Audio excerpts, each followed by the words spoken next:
holding it the proper way. I didn't really find the comedian's jokes funny. It was all down to the pen each was holding. But what was so special about each one? Was it A, the pens were dipped in hallucinogens? B, the pens altered their facial expressions? Or C, the pens gave them mild electric shocks? One night I went to bed and the next morning I woke up inside my duvet cover. That was terrifying. 2 hours it took me to get out. Made up your mind? Well, the correct answer was B, so well done if you chose facial expressions. With our happy group, the pen forced the face into an artificial smile, which in turn made them feel happier. Likewise, by holding the pen between their lips, our sad group were instantly given an automatic frown. So next time you want to cheer yourself up, don't go shopping or treat yourself to chocolate cake. In fact, you can just save yourself some money by forcing your face into a smile. Still to come on the People Watchers quiz. Guy on the right. How much do your looks affect people's attitudes towards you? The guy on the right was quite good looking, whereas the guy on the left was freakish looking. How did Emma make a group of people instantly more creative? This is an address book. And which of these signs was the most effective in keeping people out? Would you say that you're a well-behaved member of society? Somebody who obeys signs telling them to keep to the right of escalators, not to park on yellow lines and to put litter in bins. Now, do you obey these signs simply because you're being told to do something or because you're a good citizen? We decided to find out by creating some official-looking but very silly signs. Earlier in the week, receptionist Emma was deliberately sending people to a room which had a variety of no-entry signs on it. But which type of sign was most successful at keeping her clients out? Was it A, a small printed sign, B, a large printed sign, or C, a handwritten note? Made your choice? Well, out of the three, the large printed sign proved least effective, with our volunteer only paying scant attention. The small printed sign fared slightly better, although it still didn't keep people out for long. Hiya. Hi. How you doing? Come on in, mate. But by far the sign with maximum impact, and the correct answer was C, the handwritten note.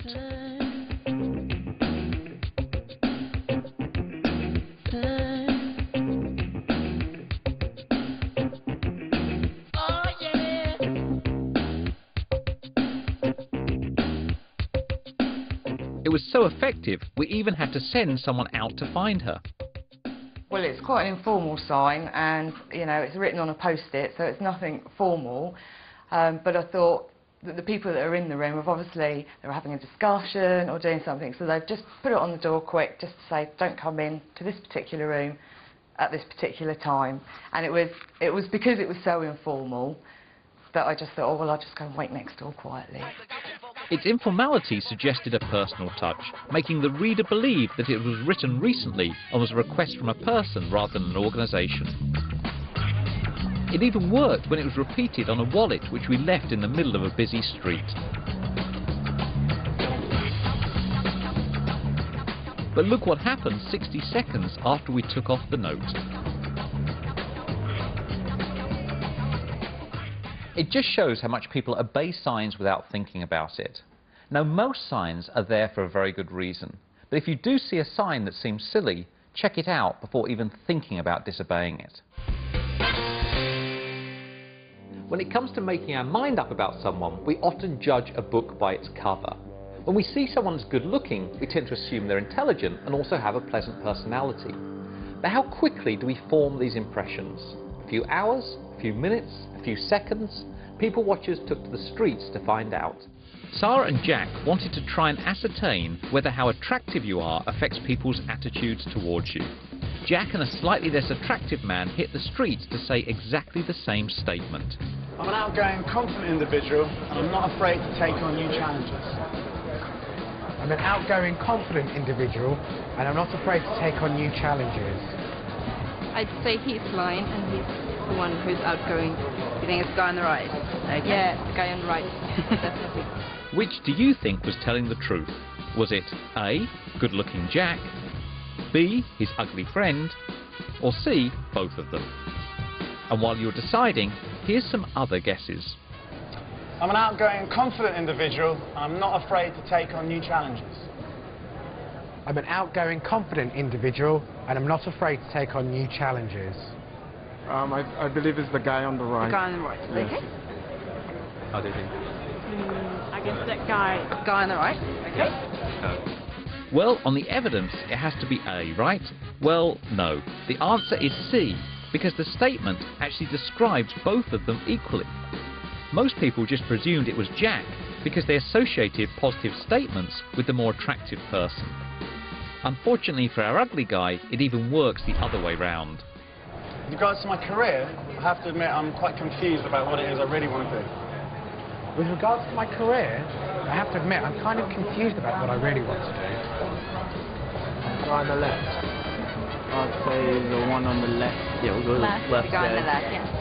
It is true that when you see a good-looking person, you do associate all the kind of good attributes with them, and when you see someone who's less attractive, you kind of think more negative things about them. The guy on the right was quite good-looking, whereas the guy on the left was kind of short and a bit sort of freakish-looking. I'm kind of bad at judging looks by covers. So next time you make a snap judgment about someone, stop and think, am I just basing this purely on their looks? It might help you to see what they're really like. Your eyes and brain have an amazing ability to perceive the world. They can recognise thousands of colours and tens of thousands of words. But it's also surprisingly simple to confuse them, as we demonstrated in this classic experiment that we tried out on the British public. Jack set up a stall of confusion in this shopping centre, asking passing shoppers to attempt tasks that seemed relatively easy, but were in fact very tricky. But what were these tests commonly known as? Is it A, the dupe test, B, the Stroop test, or C, the loop test? Before we give you the answer, why not play along with some of Jack's volunteers? First up, all they had to do was say the name of the animal they saw. You ready? Yeah. You marks? Yeah. Get set, go. Yeah. Bear, giraffe, pig, cat, camel, fish, frog, snake, chicken, penguin, tortoise, bird. 17 seconds, close. Then say the colour that our words were written in. Go. Green, green, blue, green, yellow, blue, red, what's that, pink, then green, yellow. No. What colour's that word written in? The blue. Yes. Sorry, blue. No. This one? That one is pink. Yes. That one is, what color is that? Brown. Brown, yeah, brown. Yeah, yellow, white, red, blue, red. No, it's pink. Pink, yeah, pink. And then green, blue, white. Then brown, then one yellow, red, white, then pink, white, then green and yellow. Very good. 53 seconds, okay. Tricky, isn't it? Because the brain has trouble processing two different stimuli at the same time. And because it processes words more efficiently than either colours or images, we all struggle to not simply read out the word. And the name of the test? Well, it's the Stroop test, meaning the answer, of course, is B. So next time you get your words muddled up, or look at a picture and your mind goes blank, don't worry. It's just the price you pay for having an incredible brain. Creativity isn't just about being able to draw or play a musical instrument. It's also about coming up with creative solutions to everyday problems, such as what to get your partner when it's their birthday, or choosing a family holiday that makes everyone happy. So how do you get people to be more creative? Well, some psychologists think it doesn't require much. All you have to do is get them to go against the flow. To test the theory, we invited some volunteers along and tried to get their creative juices flowing. Earlier in the week, Emma asked two groups of 3 volunteers to carry out a small creativity test. I want you to think creatively, not artistically, as to what you could use those boxes for. So, for example, you could put an aerial on it and you could make one of the boxes into a television. Off you go. Okay, we'll have some little curtains here. so we'll make it a window.